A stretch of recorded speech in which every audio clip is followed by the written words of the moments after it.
જય સ્વામિનારાયણ.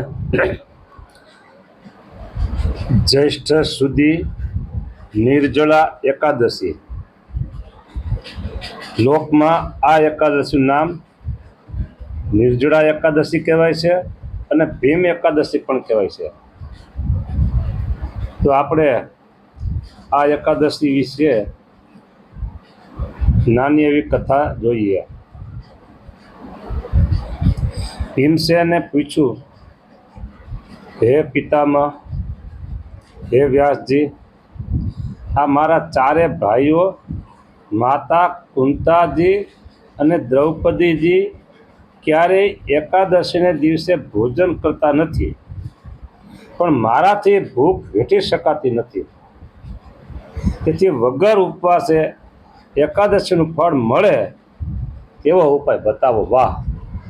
એકાદશી વગર રહ્યા વગર એકાદશીનું ફળ મળે આવો ઉપાય તમે બતાવો. કયો પ્રશ્ન બધાને ગમી જાય. શીરાનો કોળિયો ગળે ઉતરે ને એમ આ વાત ગળે ઉતરી જાય એવી છો. હા, જો ચારે ભાઈઓ માતા કુંતાજી દ્રૌપદીજી ક્યારેય એકાદશીના દિવસે ભોજન કરતા નથી, એટલે કે અનાજ જમતા નથી, પણ મારાથી ભૂખ વેઠી શકાતી નથી. ભોજન કરતા નથી, અનાજ જમતા નથી અને ફરાળ પણ કરતા નથી. તેથી આવા સાબુદાણા, મોરૈયોન, ફરાળી લોટ ને રાજગરાનો લોટ ને આ બધું કઈ હતું નહીં. હા, અને એકાદશી કરતા હતા. આજે તો આપણે એકાદશીના દિવસે 11 વાનગી હોય એટલે એમ કે આજે એકાદશી સરસ થઈ. બરોબર છે ને? એકાદશી શરમાઈ જાય છે. હા, અને પછી એકાદશી વિચાર મારે આને 11 વાનગીનું ફળ દેવાનું, કેટલી વાનગીનું ફળ દેવાનું. એકાદશી બહુ શરમાઈ ગઈ છે હમણાં થોડા વર્ષોમાં તો.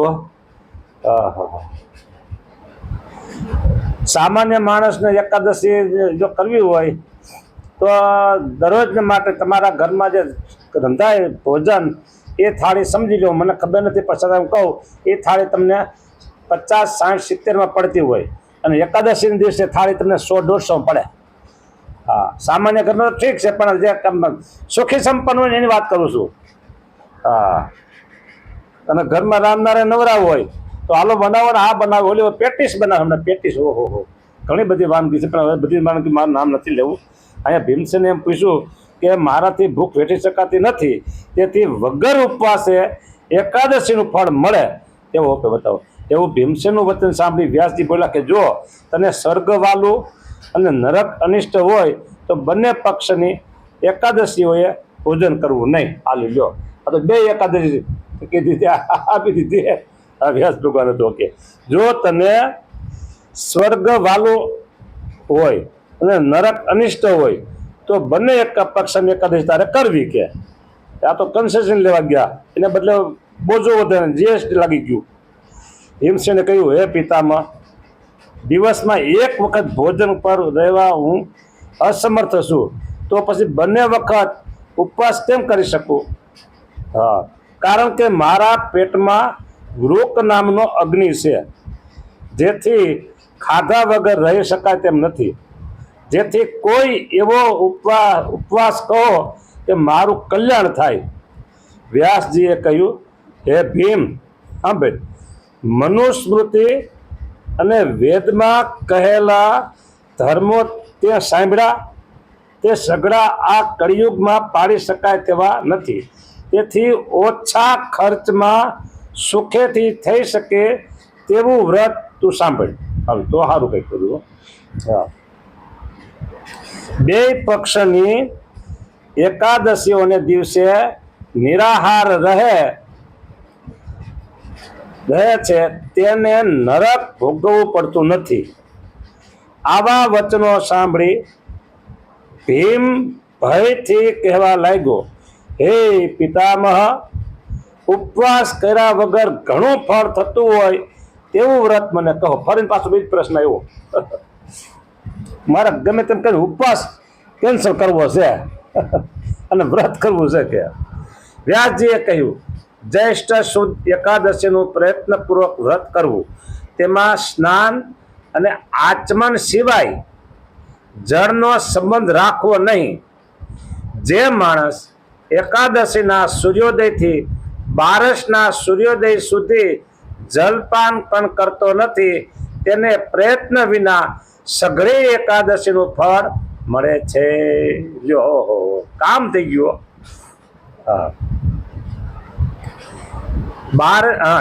એકાદશી સૂર્ય ઉગે ત્યારથી જળપાન ત્યાગ, અને બારસનો સૂર્ય ઉગે ત્યાં સુધી જળપાન નહીં લેવાનું. તો એને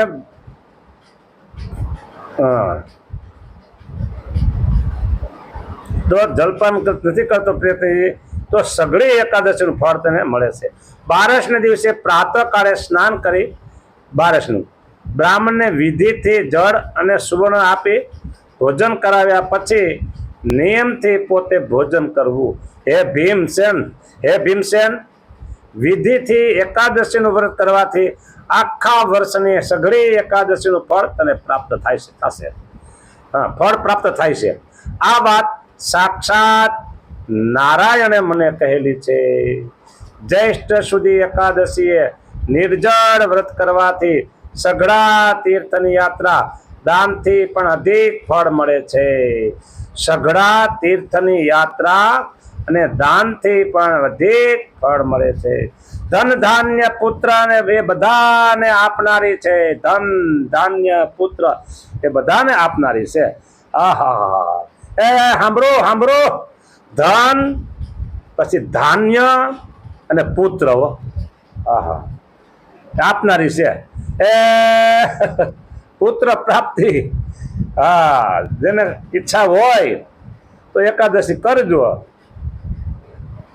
એકાદશીના દિવસે નિર્જળ ઉપવાસ કરવાથી કાળા યમદૂતોના દર્શન થતા નથી, પણ પીળા વસ્ત્ર પહેરનારા ચક્રને ધારણ કરનારા વિષ્ણુ દૂતો એને અંત સમય તેડવા આવે છે.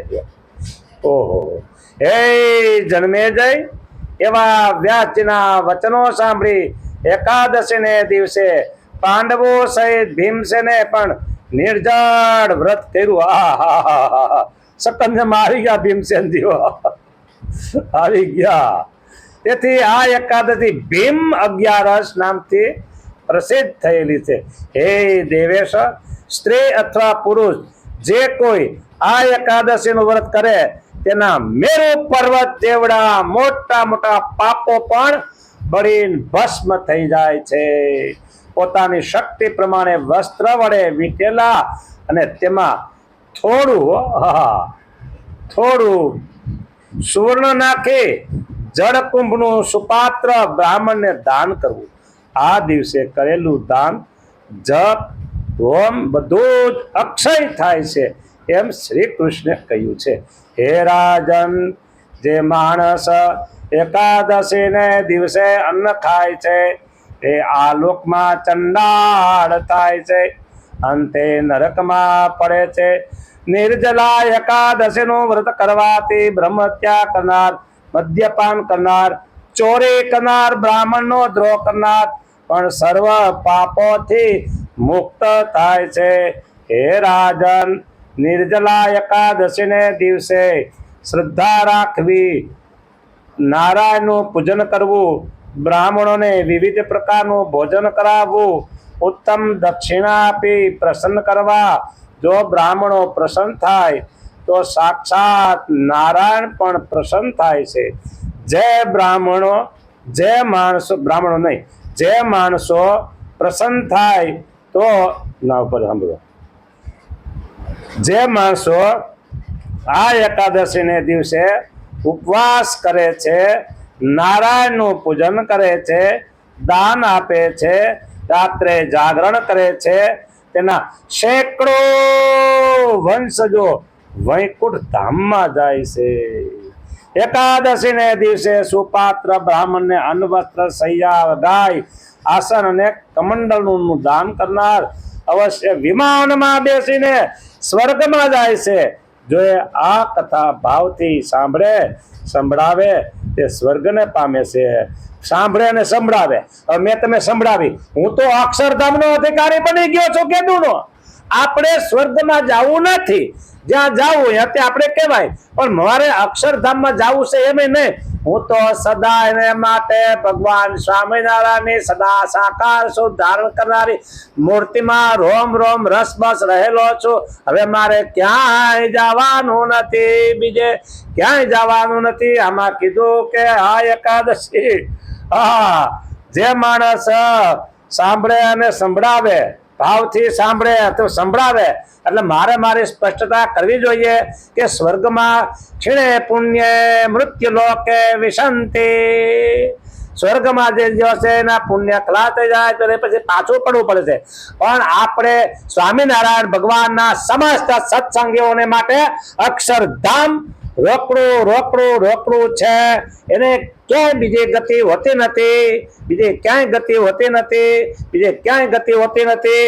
અને મારા જેવા જે કોઈ હોય અને મૂર્તિમાં રહેવાની વાત સમજાવો હોય તો એ તો દેહ છતાં ભગવાન સ્વામિનારાયણની મૂર્તિમાં રોમ રોમ રસ બસશે, રોમ રોમ રસ બસશે, રોમ રોમ રસ બસે. આ વાચ્યાર્થ વાતમાંથી લક્ષ્યાર્થ સિદ્ધ કરવાનું છે. આટલું બાકી છે, આટલું જ બાકી છે. બાકી સમજણમાં છીએ, મૂર્તિમાં છીએ, મૂર્તિમાં છીએ. લક્ષ્યાર્થ થઈ જાય એટલે સગ ચડી ગઈ, શિખર ઉપર કળશ ચડી ગયા જેવી વાત છે.